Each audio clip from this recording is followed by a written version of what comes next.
Eh, Baik, makasih panitia, Bapak Ibu sekalian. Yang kami hormati Bapak Ibu dari Kanwil ya, bidang PAPK. Kemudian yang ada di Zoom juga dari KPPN, tim pembina, juga mungkin sini hadir juga dari kementerian ya.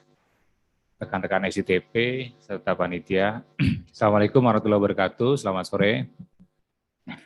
Masih semangat ya, insya Allah ya. Sesi terakhir mungkin ya. Ya harus semangat loh. Disampaikan kemarin oleh Bu Direktur kan, kemudian juga bagaimana kondisi yang kita sikapi saat ini.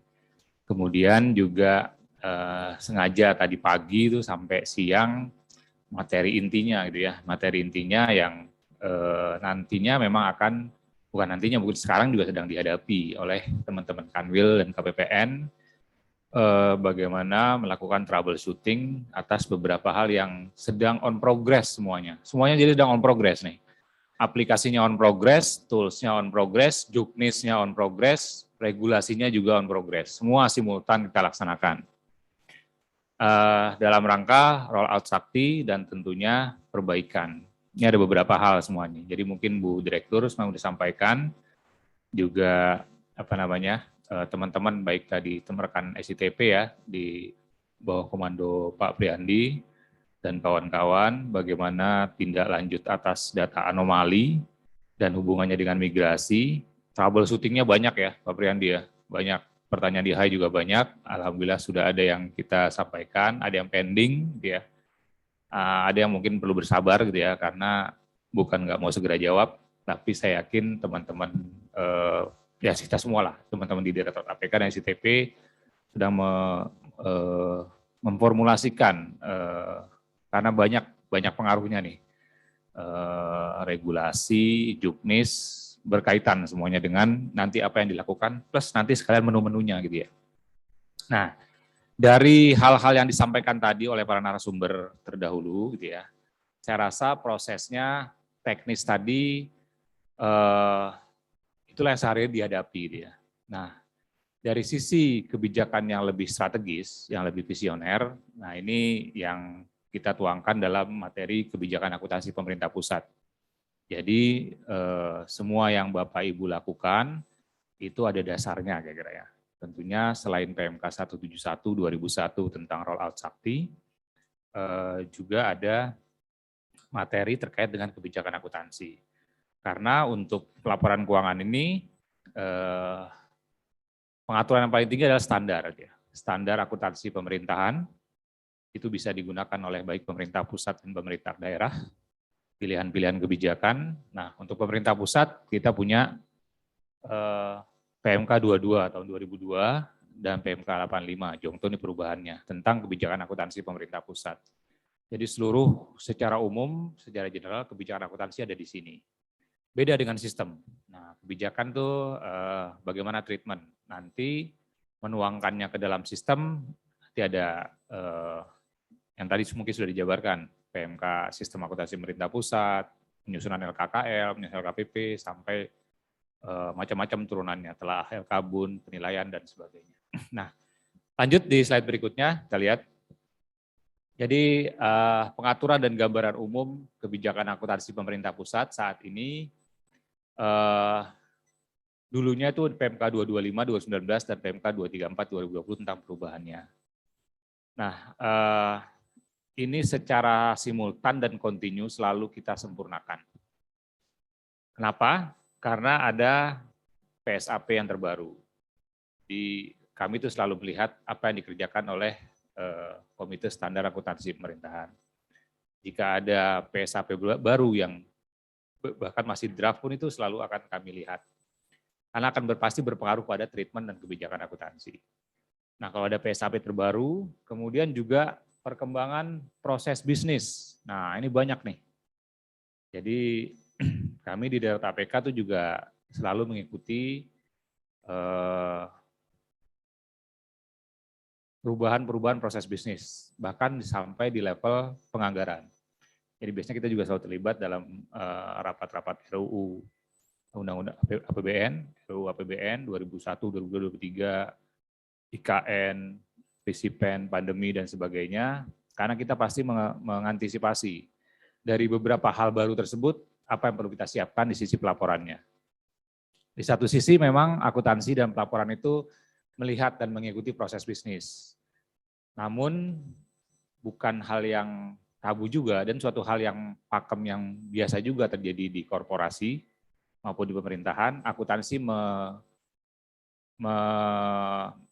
melit bagaimana seharusnya proses bisnis dilakukan.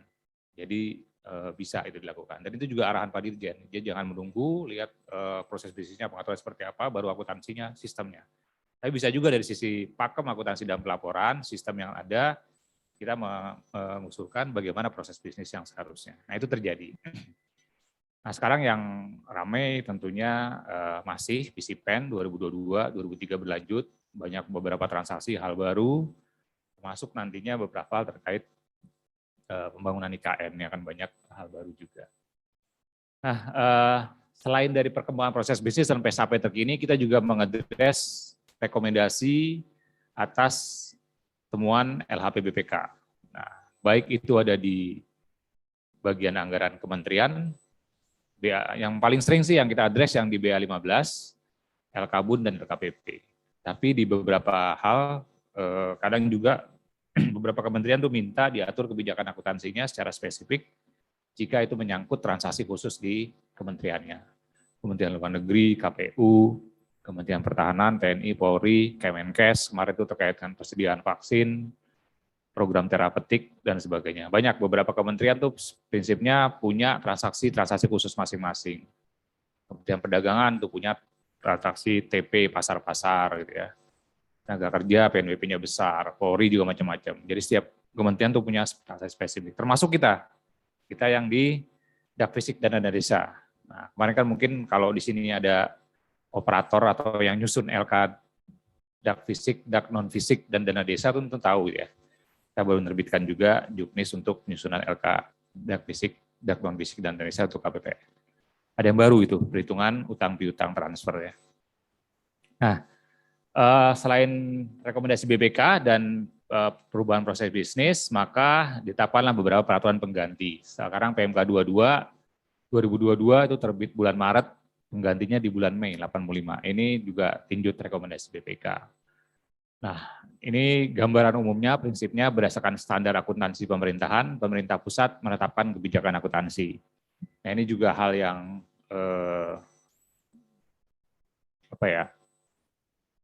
pakem dalam dunia korporasi gitu ya. Pada saat menetapkan kebijakan akuntansi kita juga melihat di korporasi, melihat di BI, melihat sampel di negara lain dan sebagainya. Nah, sehingga jadilah kebijakan akuntansi dibuat per pos laporan keuangan. Ini merupakan acuan dalam penyusunan laporan keuangan dan juga berisi prinsip-prinsip dalam penyelenggaraan akuntansi pertanggungjawaban pengelolaan keuangan pemerintah. Secara periodik kita evaluasi karena hal-hal tadi di sini. Nah, nanti dijabarkannya dalam sistem akuntansi pemerintah pusat, makanya kita punya sistem akuntansi pusat yang dibuat di KPPN, laporan arus kas dan sebagainya, dan juga sistem akuntansi yang di SAI dan juga di BUN. Kalau di BUN yang saat ini terasa di KPPN itu mungkin yang 9905 transfer ke daerah. Kemudian di slide selanjutnya bisa kita lihat. Nah, ini beberapa struktur pengaturan PMK kebijakan akuntansi, batang tubuhnya. Nah, ini ada struktur PMK, prinsip itu dari batang tubuh dan lampiran. Substansinya ada pada lampiran, sama kayak PP 71 juga gitu, 2010. Pasal-pasalnya itu pengantar gitu ya, tapi substansinya ada pada lampiran. Demikian juga PMK Kaba. Nah, isi penting dari batang tubuh ini, prinsipnya memberikan kepastian, lampirannya kebijakan akuntansi tetap pos. Nah, ingat, ini kebijakannya per pos. Jadi pos neraca, pos LRA, pos LO, itu per pos kita buatkan kebijakan akuntansinya. Dan akan kita perbarui terus.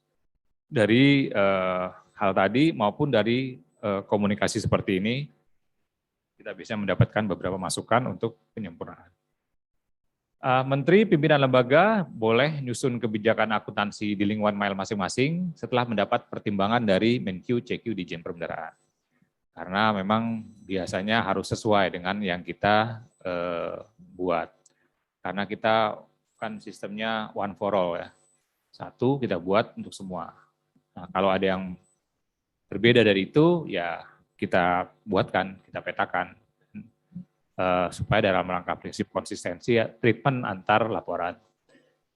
Berlaku mulai diundangkan dan berlaku semenjak penyusunan laporan keuangan tahun anggaran 2021. Lanjut. Nah, ini struktur lampiran yang ada di PMK Kebijakan Akuntansi, bab 1 sampai bab 16. Hal yang baru adalah di bab 5 sampai bab 9, yaitu kebijakan akuntansi piutang, persediaan, aset tetap, aset lainnya, dan kewajiban. Serta di bab 16 itu ada bab sendiri bagaimana akuntansi dan pelaporan untuk penanganan dampak pandemi COVID dan program PEN. Dari bab 1 sampai bab 15 itu kira-kira kurang lebih struktur dan penulisannya sama, ada definisi, jenis-jenis, pengakuan, pengukuran, penyajian, pengungkapan, dan perlakuan khusus. Jadi selalu seperti itu, memang dari PSAP, kebijakan akuntansi kita mengatur bagaimana, kapan dia bisa diakui, bagaimana cara pengukurannya, dan cara melaporkannya, serta pengungkapannya. Lanjut. Ini beberapa klaster materi perubahan tadi, ada 2 hal. Yang pertama, rekomendasi BPK, yang kita lanjut dengan menyusun kebijakan akuntansi yang sesuai dengan rekomendasi, dan review atau penyempurnaan baik karena PSAP, proses bisnis baru, maupun perbaikan karena masukan. Nah, ini kebijakan akuntansi hak dan putusan hukum yang sudah ingkrah ada di bab 5, demikian juga kewajiban dari putusan hukum yang sudah ingkrah dan kebijakan akuntansi pelaporan visi PEN. Sementara di piutang, persediaan, aset dan aset lainnya ada karena review dan penyempurnaan. Kita lihat lebih lanjut di slide berikutnya. Nah, ini satu-satu kita lihat. Di bab 5 kebijakan akuntansi piutang ini, yang pertama pengaturan barunya adalah pengakuan piutang dari putusan hukum yang sudah berkekuatan hukum tetap. Itu berdasarkan putusannya, kemudian ada surat ketetapan dan surat penagihan itu bisa diakui sebagai piutang atau hak sebagai oleh pemerintah. Nah, sementara untuk yang belum ingkrah ya udah nggak usah dicatat dan nggak usah diungkapkan. Klasifikasi piutang berdasarkan jangka pendek, jangka panjang, berdasarkan kapan dia akan diharapkan diterima. Biasanya ada di narasi putusan, ya, kapan dia harus segera diselesaikan. Kemudian yang kedua nih beban dibayar di muka. Contoh lain beban dibayar di muka yang diakui sebesar porsi pembayaran oleh pemerintah namun belum diterima prestasi pekerjaannya. Ini mengakomodir PMK 184 2021 tentang pelaksanaan anggaran dalam rangka penyelesaian visi PEN. Kayaknya nih buat yang baru tes hard kompetensi kedengaran ini ya. Familiar gitu ya. Yang kelihatan familiar ya, yang beban dibayar di muka. Nah, kemudian yang ketiga, pendapatan yang masih harus dibayar, itu hak pemerintah yang belum diterima, dan PNBP yang belum bisa juga belum menjadi hak, namun sudah menjadi hak, cuma dia karena administrasi penatausahaan piutangnya belum sempat dibuatkan surat ketetapan dan surat penagihannya. Jadi dulu tuh dia hanya sebagai hak pemerintah, belum hak, tapi secara hitung-hitungan sudah ada. Contoh yang gampang itu pasien rumah sakit itu kan, dia masuk tanggal 25 Desember, keluarnya mungkin 10 Januari gitu ya. Tanggal 31 Desember sebenarnya belum ada haknya karena masih lanjut gitu ya. Tapi sebenarnya udah bisa dihitung gitu ya, bisa dihitung accrued-nya berapa kayak. Nah itu yang pendapatan masih harus diterima tuh ya. Pendapatan masih harus diterima bukan dibayar. Itu hak pemerintah belum terima. Namun juga saat ini juga termasuk PNBP yang sudah ada haknya, namun karena proses pratausahaan piutang di masing-masing kementerian itu belum sempat dibuatkan surat ketetapannya. Yang keempat, piutang BLU, ya. Sebelumnya ini pengakuannya kesepakatan kedua belah pihak. Tolong slide.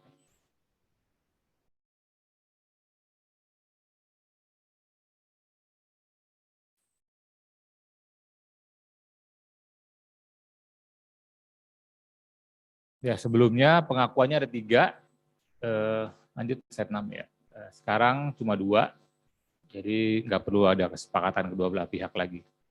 prinsipnya udah ada surat ketetapan dan surat penagihan itu bisa diakui sebagai piutang BLU. Ini menyelaraskan dengan PMK 220/2016 tentang sistem akuntansi badan layanan umum.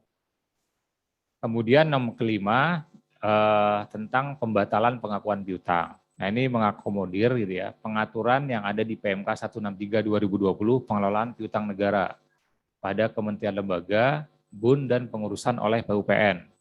Mungkin juga yang ramai itu program restrukturisasi piutang ya, yang ada di JKN.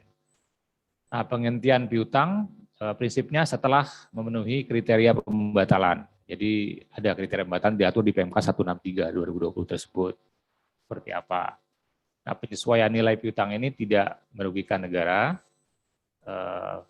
syaratnya ya. Kemudian juga ada hasil review APIP dan surat pernyataan pimpinan entitas bertanggung jawab secara penuh. Nah, ini persyaratan ini harus ada semua kalau kita mau melakukan koreksi piutang karena pembatalan. Ya. Artinya dulu pernah catat sebagai piutang, harusnya tidak pernah dicatat sebagai piutang. Nah, ini koreksi yang harus dilakukan dan dokumen sumber yang harus disediakan untuk mengkoreksi piutang yang tadinya ada menjadi tidak ada. Kemudian lanjut ke slide berikut. Nah, ini keenam, di bab 6 ada kebijakan akuntansi persediaan. Ini juga termasuk hal yang kita lakukan penyempurnaan, di mana pertama di sini menambahkan jenis persediaan. Jadi pengaturannya secara praktek di SIMAK, di aplikasi persediaan, di Sakti, modul persediaan Sakti itu sudah ada. Cuma PMK kebijakan akuntansinya perlu kita sempurnakan. Nah, dulu hanya masyarakat, garing Pemda seharusnya juga ada. Penerima barang persediaan, sebelumnya masyarakat menjadi masyarakat garis miring Pemda. Karena ini menyesuaikan dengan mekanisme banper. Yang kedua, menambahkan pengakuan atau pengukuran untuk transaksi yang mempengaruhi pengakuan, sebelumnya penambahan dan pemakaian menjadi mutasi masuk dan mutasi keluar. Ini kita sesuaikan dengan PMK Penatausahaan BUMN 181/2016. Kemudian juga, nah ini yang kedua, bonus pembelian berupa barang yang serupa diperlakukan sebagai perolehan lainnya. Ini contohnya beli 10 dapat 12. Yang 10 diinput sebagai pembelian, yang 2 diinput sebagai perolehan lainnya. Maksudnya gitu. Jadi yang 2 bukan dibawa pulang. Kan sering tuh ya diskon pembelian. Beli 2 dapat 1. Nah, yang 2-nya input sebagai perolehan, yang 1 input sebagai perolehan lainnya. Jadi bukan harganya dibagi 3 gitu ya. Nanti masukkan angka yang kritik. Apalagi sampai desimal. Karena kita tidak menginginkan ada pecahan sampai bentuk desimal. Kemudian pengaturan yang ketiga, penyempurnaannya adalah menambah pengecualian beban. Nah, ini prakteknya sudah dilakukan. Itu untuk persediaan dalam rangka pemeliharaan. Persediaan yang akan diserahkan kepada masyarakat atau Pemda yang berasal dari 526. Persediaan dari bantuan sosial berupa barang. Persediaan untuk tujuan berjaga-jaga. Nah, ini waktu belanjanya ada akun tertentu, kemudian dia pendekatan aset belanjanya sehingga menimbulkan aset di neraca. Namun pemakaiannya atau penyerahannya, nah ini juga menggunakan menu yang berbeda nih penggunaannya ya. Di Sakti kan pakai menu yang berbeda juga ya untuk pemakaiannya ya. Nanti kita lihat ya sama-sama. Kalau di aplikasi persediaan dulu seperti itu. Nah ini bukan pemakaian atau penggunaannya atau penyerahannya tidak diklasifikasikan sebagai beban persediaan. Namun ya beban sesuai belanjanya. Kalau dia pemeliharaan ikut beban pemeliharaan, beban barang zakat pada masyarakat, beban bansos, atau beban persediaan untuk tujuan strategis berjaga-jaga. Yang keempat, kita menyempurnakan metode pencatatan. Nah ini yang tahun 2021 sempat lumayan heboh gitu ya, sampai beberapa satker sampai di akhir periode pelaporan ya, masih ada yang sampai belum selesai gitu ya. Akhirnya diselesaikan di saat ini proses migrasi gitu ya. Karena mungkin layer-layernya nggak pas dengan yang ada di saldo persediaan di e-rekon. Nah prinsipnya untuk persediaan yang umum kita menggunakan metode FIFO. Namun tetap memungkinkan jika ada kebijakan khusus, itu yang ada di nomor 5. Nah, nomor 5 tetap kita sediakan kebijakan khusus Umumnya FIFO, namun bisa untuk persediaan bersifat spesifik. Kemarin tuh untuk vaksin pandemi COVID. Nah, kita punya berapa vaksin, jenis vaksin tuh. Harganya beda-beda, kualitasnya nggak tahu ya. Harganya beda, gitu ya. Kemudian juga penyimpanannya berbeda mungkin, kemudian distribusinya juga berbeda. Nah, sehingga tidak memungkinkan pada saat itu kita menggunakan metode FIFO, sehingga hal yang khusus untuk disediakan untuk ini. Kemenkes bikin metode persediaan khusus untuk ini. Kemudian untuk obat-obatan atau zat kimia yang nilainya material juga khusus, ini biasanya ada di Badan POM. Kemudian barang sitaan atau rampasan, ini ada di KPK dan Kejaksaan Agung. Kemudian untuk barang yang akan diserahkan dengan spesifikasi khusus atau berbeda satu unit dengan unit lain. Contohnya di Kementerian PUPR, penyerahan jembatan kepada Pemda. Kalau kita nggak mungkin melakukan metode FIFO, ya, karena adalah spesifik jembatan ini ya untuk Pemda ini keluar duluan. Jadi kita berdasarkan kode barang, kita milih kode barangnya sendiri-sendiri, bukan berdasarkan metode FIFO. Kemudian untuk juga hadiah tidak tertebak atau hadiah tidak diambil pemenang di Kementerian Sosial. Lanjut. Untuk bab 7, kebijakan akuntansi aset tetap, di sini juga ada yang kita selaraskan dengan PMK Penatausahaan BUMN, PMK 181 2016, menyesuaikan jenis transaksi aset tetap, antara lain perolehan, perubahan, atau koreksi, penghentian, atau penggunaan kembali dan pelepasan. Ini istilah-istilahnya kita selaraskan. Kemudian juga menegaskan perlunya pengakuan uang muka belanja atau belanja dibayar di muka apabila terdapat selisih antara realisasi pembayaran dengan progres fisiknya. Nah, ini hal yang juga perlu penegasan. Jadi kalau memang aset tetap, gitu ya, kalau memang ada selisih antara progres fisik dengan progres pembayarannya, di mana terdapat selisih lebih, gitu ya. Ini ada treatmentnya tersendiri, apakah pernah dibayar uang muka atau tidak. Nah, ini kita lihat nanti progresnya. Biasanya sih progres pembayaran itu lebih besar dari progres fisik, sehingga ya KDP-nya kita sesuaikan dengan menjanjikan belanja dibayar di muka. Kemudian menambahkan pengukuran atas pengeluaran yang dikapitalisasi berupa penggantian utama yang merupakan pembaruan bagian dari aset tetap. Ini kemarin kita ambil contoh untuk komponen utama pesawat, ya, pesawat yang ada di setnek.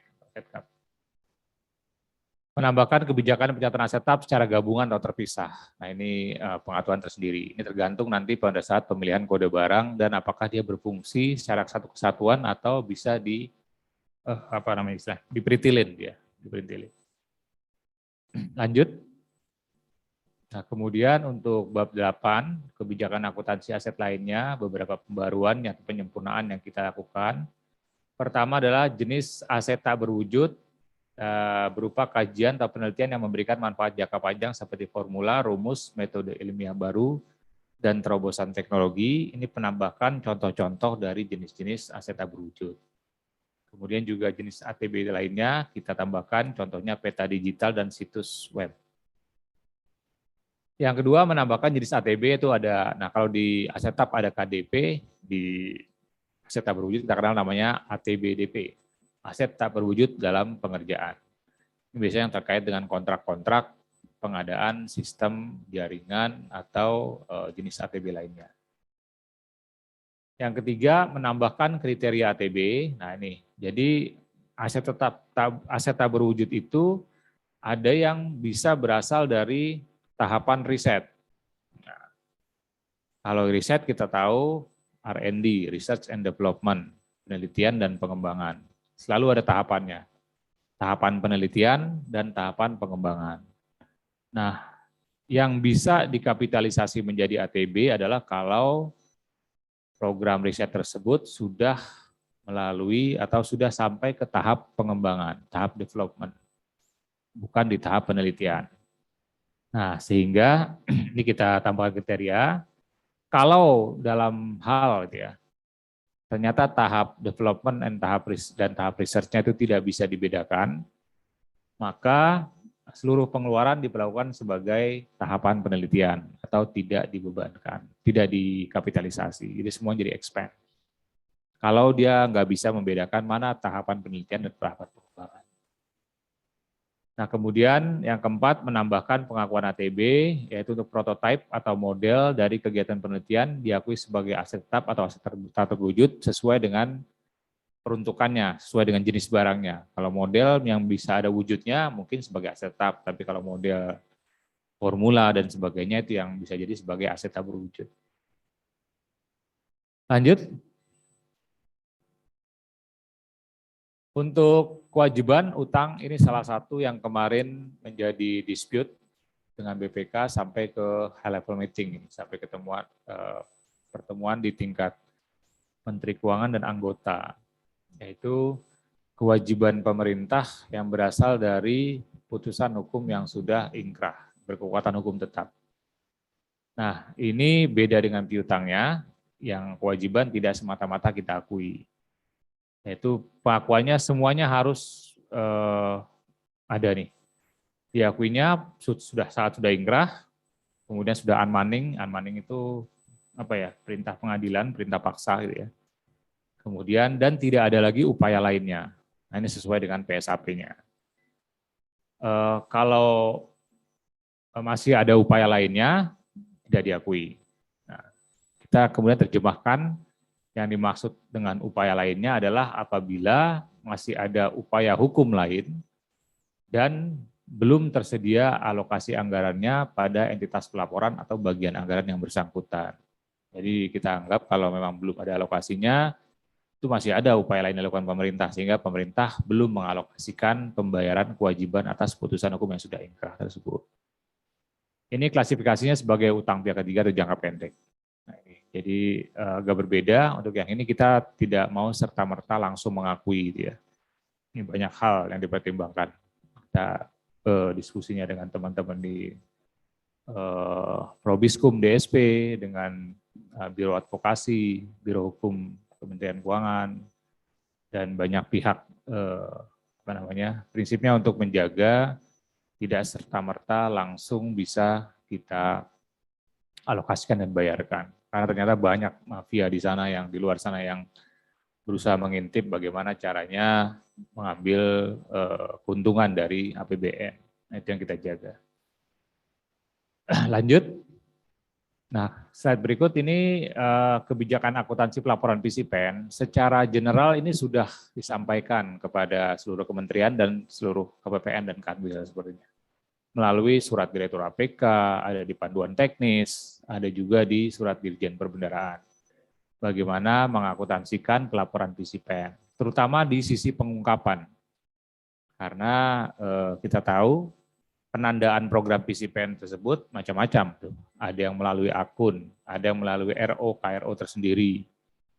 Ada juga yang ternyata tidak tercapture di dua-duanya, tapi program PCPN. Nah ini, prinsipnya semuanya harus kita ungkapkan. Cara pengungkapannya antara lain pelaksanaan program PCPN yang mencakup alokasi, realisasi PNBP dan belanja, dijelaskan pada caleg LRA dan caleg RO. Termasuk kalau ada dampaknya terhadap pos-pos di neraca maupun laporan perubahan ekuitas. Nah, kemudian juga ada penjelasan pada bagian caleg pendahuluan yang di depan tuh sebelum caleg detail.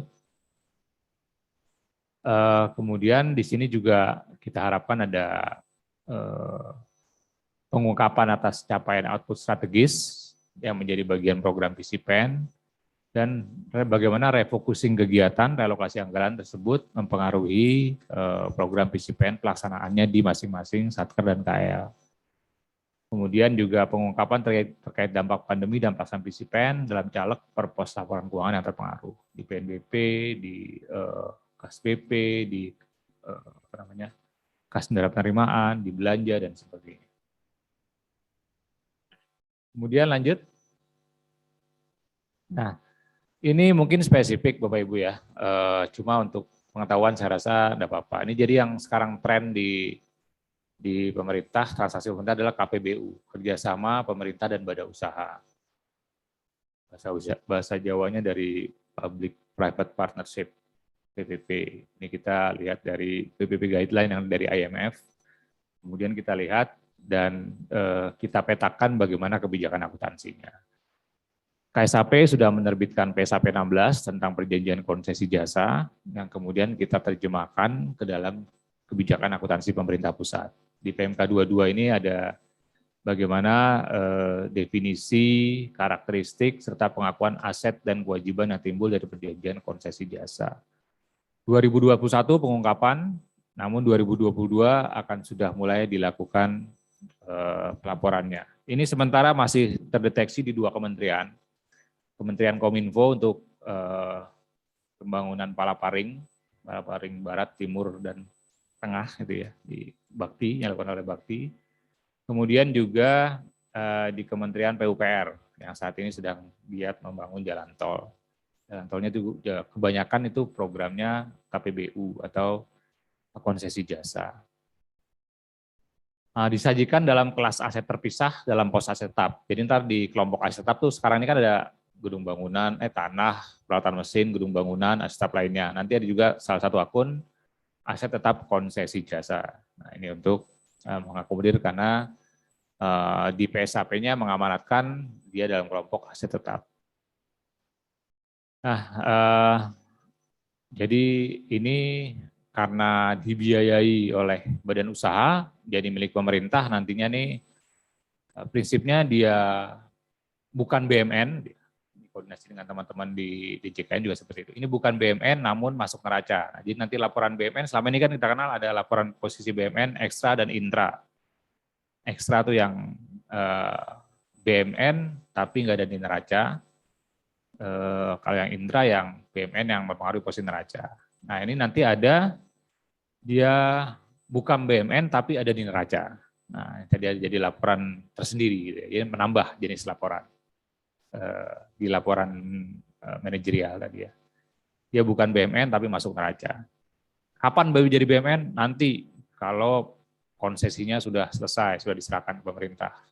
Tempoh itu yang sudah mau selesai itu Jagorawi, cuma ternyata diperpanjang lagi 30 tahun. Nah, mungkin selesainya nggak tahu, saya udah pensiun lah. Itu kira-kira jadi satu sisi jadi aset pemerintah dan satu sisi lagi menimbulkan kewajiban pemerintah. Kewajibannya ada 2, ada yang diamortisasi, ada yang dibayarkan. Ini macam-macam nanti kalau belajar tuh sekarang banyak di KLC, ikutlah lihat KPBU, PPP itu banyak diklat-diklatnya. Lanjut ke slide berikut. Habis ya. Itu saja sih terkait dengan kebijakan akuntansi. Ini hal-hal yang strategis ya, lebih strategis. Sebenarnya kalau ini pada saat itu 2021 sampai awal 2022. Nah sekarang sebenarnya sudah ada lagi gitu ya program-program strategis untuk APBN 2023. Cuman itu masih kita siapkan macam-macam tuh. Udah ada lagi beberapa varian-varian transaksi baru. Nah kita seperti tadi kita sampaikan di JPB berperan dari sisi akuntansi dan pelaporan, di satu sisi pertama menyiapkan kebijakan akuntansi atas transaksi-transaksi baru, di satu sisi juga kita bisa meng-create atau mengusulkan proses bisnis yang seharusnya supaya pakem akuntansinya dapat. Dan ini hal yang cukup berterima. Karena saat ini kebanyakan temuan-temuan BPK gitu ya. Temuan BPK sekarang banyaknya di BUN, Pak. Di BUN itu siapa? Di Kemenq. Di Kemenq banyaknya. Di KL tuh kita udah petakan lah. Biasanya terkait BMN, persediaan, belanja, pelaksanaan belanja, pengadaan barang dan jasa, dan itu sekitarnya. Tapi kalau di BUN ini karena transaksinya variannya makin macam-macam, BLU-nya makin banyak, kita mesti siapkan dan hati-hati untuk mitigasi akan menjadi temuan. Kalau pertanyaan BPK sih nggak apa-apa, pertanyaan bisa kita jawab. Tapi kalau temuan yang kita hati-hati kita laksanakan. Teman-teman kita di Direktorat Pengelolaan Kas itu sedang banyak menginisiasi beberapa transaksi baru. Teman-teman di Direktorat SMI juga PP 63 2019 tentang investasi. Kemudian teman-teman kita di PA itu juga sedang buat omnibus, ya. Mungkin mungkin dengar kali ya, Omnibus pelaksanaan anggaran nanti berdampak ke beberapa aturan, apakah bansos, banper, kemudian 190 jelas harus revise tuh dengan mekanisme tol Sakti gitu kan. Udah nggak ini lagi, udah nggak memenuhi lah kira-kira kalau mekanisme pembayaran 190 dengan mekanisme tol Sakti. Di KPPN aja kan sekarang nggak ada lagi FO konversi ya. Kan nggak ada lagi kan FO konversi ya. Mestinya nggak ada. Karena sudah masuk ke validator semua. Nggak ada lagi yang perlu dikonversi ya. Nah itu kira-kira Bapak Ibu, rekan-rekan sekalian, hal-hal yang bisa kami sampaikan dari sisi kebijakan akuntansi. Silakan jika baik yang hadir secara tatap muka maupun yang di Zoom meeting juga jika ada hal-hal yang mau dikonfirmasi, tanyakan, curhat, masukan, kritik, saran, dan sebagainya siap kami terima, kami pertimbangkan untuk tentunya untuk penyempurnaan kebijakan akuntansi selanjutnya. Terima kasih, silakan. Silakan Ibu di tengah.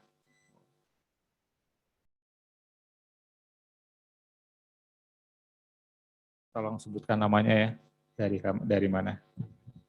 Selamat sore Pak. Sore. Perkenalkan saya Tiara dari Gorontalo. Saya ingin bertanya terkait kebijakan akuntansi piutang Pak. Kebetulan di tempat kami Pak ditemukan terdapat satker yang mencatat piutang TP-TGR yang berasal dari kelebihan pembayaran honor atau perjadin, namun atas temuan Itjen, Itjennya itu berkenan agar itu dicatat sebagai piutang TP-TGR dan disajikan di neraca satker Pak, seperti itu. Tapi asalnya dari pembayaran kelebihan honor dan belanja perjadin. Nah, setelah kami usut Pak, ternyata sampai sekarang itu tidak ada SK ketetapan BPK Pak. Seperti yang pernah saya ikuti di workshop, kalau nggak salah piutang TP-TGR itu kan dasar ketetapannya itu pencatatannya itu SK BPK ya Pak ya. Nah, untuk yang seperti itu kebijakannya bagaimana ya Pak di tahun 2022 ini? Terima kasih. Langsung saya jawab aja biar ini ya, biar nggak lupa. Baik, terima kasih Mbak Tiara dari Kanwil Gorontalo ya.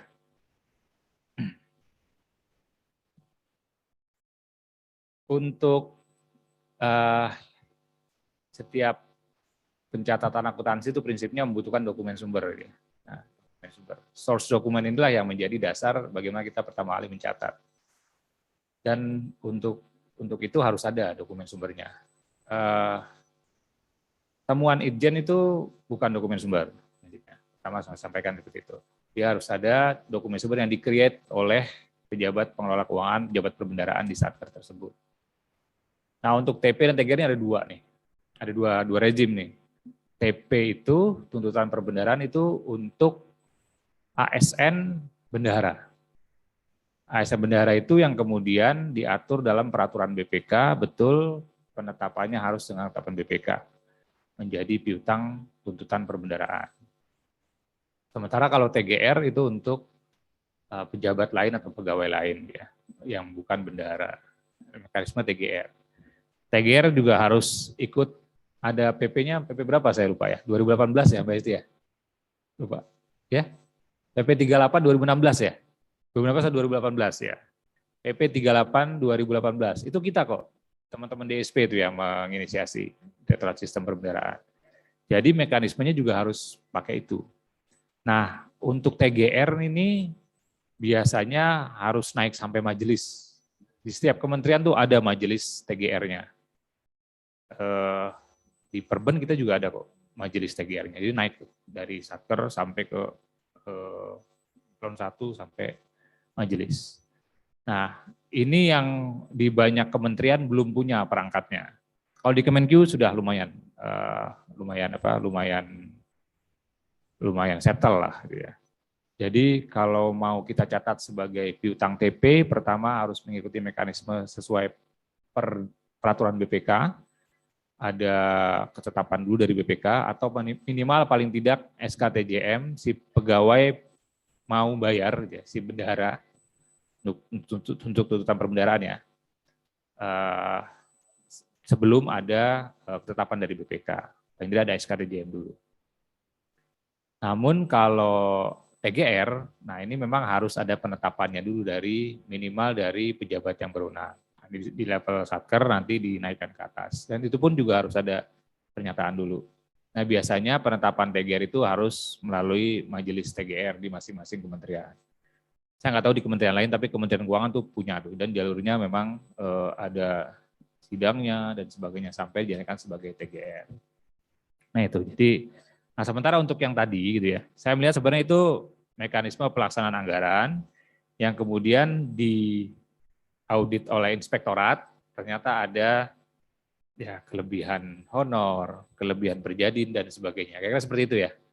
Nah kalau ini sebenarnya kalau belum sampai prosesnya ke tempat tadi, mungkin belum bisa dicatat sebagai TPTGR. Kalau bisa mungkin sebagai piutang lainnya. Mbak Hesti ada mau ditambahkan? Nah, cukup. Ya, baik. Biasanya Mbak Hesti yang bikin aturan ini. Kira-kira itu Mbak Tiara. Catatnya sebagai piutang lainnya lah mungkin. Supaya, karena TPTGR tuh probisnya dia ada jalur khusus. Masih ikut. Kalau TP itu peraturan BPK, kalau TGR rejimnya per 38 itu harus diikuti semuanya. Kira-kira seperti itu. Terima kasih. Izin Pak, nah untuk piutang TB dan TGR ini ternyata kan sudah terlanjur dicatat Pak. Baru kami ketahui saat mau migrasi mobil piutang ini Pak. Nah yang sudah terlanjur dicatat tanpa sepengetahuan kami ini bagaimana ya Pak? Apakah di jurnal balik dihapuskan gitu, atau untuk sementara tetap kita akui sebagai TPTGR gitu Pak? Ya baik, terima kasih. Untuk proses migrasi, prinsipnya tidak boleh geser neraca percobaan. Kan gitu ya. Nggak boleh neraca percobaan geser. Kalau mau di jurnal di rekon, ya geser dong. Gitu ya. Jadi migrasi apa adanya, kira-kira gitu. Migrasi apa adanya, sehingga saldo awalnya menjadi saldo awal piutang TPG TGR di 2022, gitu kan ya. Nanti proses koreksinya boleh dilakukan setelah itu. Jadi bukan pada saat migrasi dirubah. Jadi tetap dimigrasi saja dulu, nanti disarankan ke satkernya, ini ada yang nggak pas, sehingga nanti mereka melakukan koreksi. Nah koreksinya atas temuan tadi harusnya ditetapkan oleh KPA lah minimal. Oh si A, si B, si C punya piutang kelebihan bayar, mereka udah mau ngakuin bahwa bayar, nah itu baru dokumen sumber sebagai pencatatan piutangnya. Kira-kira gitu ya. Jadi proses migrasi jalan terus, jangan dikoreksi. Koreksinya nanti dia dilakukan sebagai transaksi 2022. Kan berarti satkernya sudah bisa nginput transaksi 2022. Gitu kira-kira ya, berarti ya. Cukup? Baik. Terima kasih. Ada lagi yang lain silakan.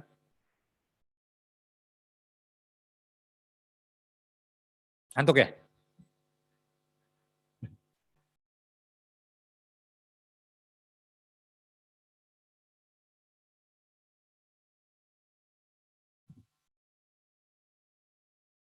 Yang di Zoom meeting?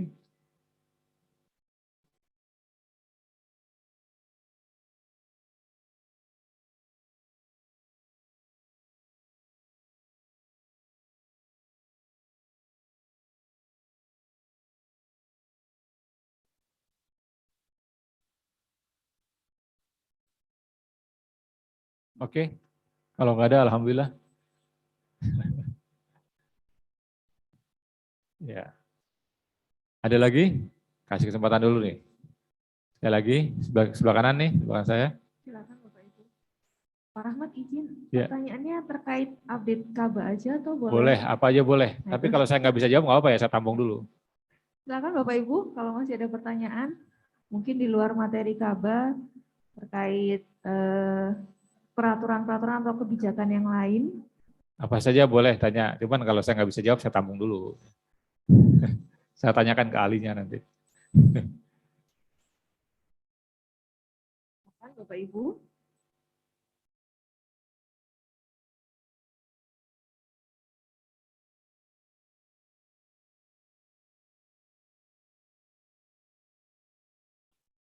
Oh, ada tuh.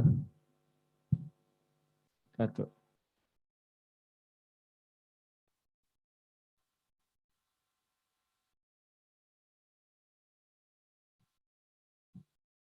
Ya, makasih. Saya pengen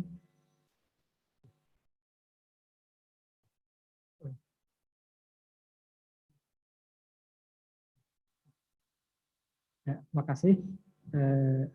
Saya ingin menanyakan mengenai putusan. Mohon namanya dan dari mana, iya, Pak? Nama saya Irhas dari Kejaksaan. Oh, baik. Ya, kami di sini diundang mengikuti acara. Di sini kami mau menanyakan terkait putusan pengadilan yang inkrah. Kemudian kan ada namanya itu uang pengganti. Di sana menjadi piutang kita. Kemudian kebijakan di internal kami itu apabila terdakwa tersebut tidak mampu membayar, bisa menjadi macet ketika ada pernyataan namanya surat D2 ya. Nah, di sini yang saya tanyakan bagaimana apakah ada kebijakan untuk piutang tersebut bisa dihapuskan sebelum terdakwa selesai menjalani masa tahanan. Soalnya selama ini piutang tersebut tetap tercatat sampai terdakwa tersebut selesai menjalani masa tahanan, ditambah apabila uang pengganti tersebut tidak dibayar, ditambah masa tahanan yang belum dibayar melalui uang pengganti. Terima kasih. Ya, baik. Terima kasih. Dari Kejaksaan ya. Iya, tempo hari saya juga pernah dihubungi Bu Ari ya saat itu. Jadi memang uang pengganti ini salah satu hal yang khusus di Kejaksaan. Namun memang karena gitu ya, dia untuk secara normal dia tuh bisa selesai karena sudah dibayar atau sudah selesai masa tahanan gitu ya. Sejauh ini ternyata banyak yang mengambil pilihan opsi untuk ya diselesaikan saja masa tahanannya daripada harus bayar, kira-kira gitu ya. Satu hal sepertinya ini juga pernah ada korespondensi ya, korespondensi dengan ASAP seingat saya untuk piutang uang pengganti ini. Jadi tadinya mungkin berperkara di piutang di KL lain, namun begitu masuk ke ranah hukum, putusan sudah ingkrah menjadi piutang uang pengganti yang ada di Kejaksaan. Di KL-nya tidak lagi dicatat di sana.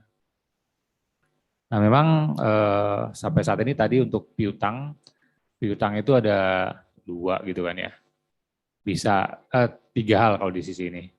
Selesainya itu bisa karena dibayar, selesainya mengapa dia harus selesai masa tahanan, atau pembatalan tadi. Nah, kita memang belum melihat ada ruang lain untuk itu. Ya. Jadi memang jika memang kebijakannya akan selesai selama masa tahanan itu memang masih relevan kok. Itu nanti akan ya ada terus gitu, outstanding sepanjang masa tahanan. Nah mungkin yang bisa dilakukan adalah proporsi gitu ya. Proporsi dengan berapa tahun selesai kira-kira disamakan dengan berapa tahun. Nah kebijakan itu mungkin yang diperlukan. Gitu ya kira-kira Pak ya.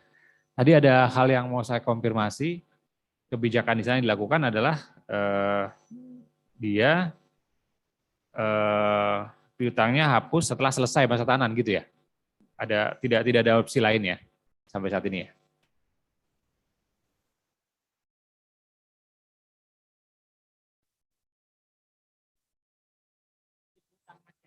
Ya. Ya, jadi piutang misalkan dia terdakwanya ditahan 10 tahun. Berarti selama 10 tahun itu piutang itu ada. Dan lama-lama piutang itu akan terus menumpuk di Kejaksaan. Ya. Terutama seperti kasus Jiwasraya itu yang kami tanyakan, Jiwasraya itu kan 17 triliun uang penggantinya. Ya. Terus ditahannya lama, di penjaranya kan lama dia. Itu bagaimana? Apakah akan terus menumpuk seperti itu atau ada kebijakan lain? Ya, secara general seperti itu. Nah, mungkin kebijakannya adalah pengurangan jumlah piutang dilihat dari sisi proporsi masa tahanannya. Nah, itu yang perlu disusun mungkin kebijakan seperti itu. Namun sepertinya di PMK kebijakan akuntansi kan dimuat tuh, boleh silakan buat kebijakan akuntansi khusus, tapi nanti berkoordinasi dengan kami.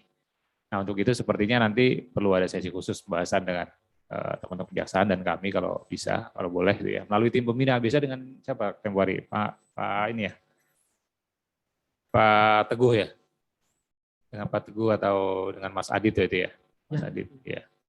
Nanti bisa, kalau kami melihat mungkin bisa ada potensi sejalan dengan berlalunya masa tahanan secara berangsur-angsur angka piutangnya bisa selesai. Nah itu cuma kita mesti lihat putusannya dulu gitu ya. Apakah putusannya bisa seperti itu? Atau ini dari sisi komparasi. Tergantung putusannya sih, apakah memungkinkan putusannya seperti itu. Sekarang ini kan enggak kan. Kalau misalnya 10 tahun dia udah jalan 9 tahun harus ganti 1T ya tetap 1T. Kira-kira gitu ya. Tidak berkurang ya. Nah itu kita nanti bisa lihat apakah ada opsi untuk berkurangnya piutang berangsur-angsur dengan masa tahanan. Tentunya harus lihat detail yang ada di putusannya juga. Kan kita nggak bisa keluar dari putusan. Itu kira-kira Pak. Jadi memang kalau saya melihat sampai saat ini itu masih menjadi piutang yang outstanding di kejaksaan. Memang di satu sisi seolah-olah neracanya angkanya penuh tapi ternyata dia penyisihan piutangnya 100% gitu ya. Tapi satu sisi lain itu juga kebijakan yang ada sampai saat ini seperti itu. Kira-kira gitu Pak. Terima kasih Pak. Baik, terima kasih rekan kejaksaan. Oh Tempori nggak ada sempat ke Denpasar ya? Baik, ada lagi? Kalau nggak ada, bisa kita sudahi. Dari Zoom meeting nggak ada? Kalau ada silakan. Kalau nggak ada, Bapak Ibu masih punya banyak waktu kalau mau keliling GBK. Sore bisa, malam rame loh. Malam habis maghrib coba keliling GBK rame itu.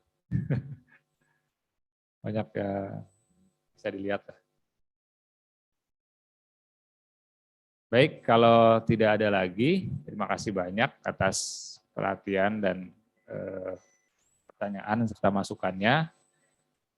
Kami tetap menerima segala bentuk masukan untuk penyempurnaan kebijakan akuntansi yang secara reguler kita sampaikan, baik teknis maupun untuk yang di bidang level kebijakan. Untuk beberapa juknis sekarang semua sedang outstanding. Saat ini mungkin yang banyak adalah broadcast ya, broadcast WA yang banyak ya. Broadcast WA di Bapak Ibu yang harus ditindaklanjuti gitu ya. Ya Pak Lutfi ya. Tapi prinsipnya broadcast WA tuh juga kita rumuskan kok. Jadi yang mikir itu juga banyak. Jadi kalau keluar ke Bapak Ibu tuh insya Allah sudah melalui masukan dari banyak pihak dan sudah dipertimbangkan macam resikonya. Nanti broadcast itu akan kita jabarkan dalam bentuk juknis. Insya Allah segera keluar dalam waktu dekat. Berikut update aplikasi, ya. Baik persediaan maupun menu-menu yang ada di Sakti maupun Monsakti. Demikian Bapak Ibu semua, baik yang ada di tatap muka maupun di ruang Zoom meeting. Terima kasih atas perhatiannya. Assalamualaikum warahmatullahi wabarakatuh. Selamat sore.